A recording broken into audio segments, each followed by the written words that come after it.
периштелерге сыймыкталат. Эгерде сизди бирөө келиңиz кичине ыймандашайлы десе, сизди ыйманыңызды жок деп айтып аткан жери жок.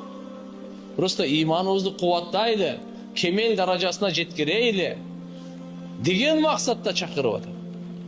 Ошон үчүн даватка чыкканда кээде ыйманга чакырганда биз ыймандуу адамбыз, кафырларды чакырбайсыңар деп калат да. Алла Таала Кур'ан-ы Каримде ыймандууларды ыйманга чакырган. Я ayyuhallazina amanu aminu billahi. Ey imandуулар, иман келтиргиле дейт. Биз ыймандуу адамбыз, каяка ыйман келтирели десе токто. Сенин азыркы негизги жалпы ыйманың жетишсиз. Кемел даража, толук ыйман ана келтирген.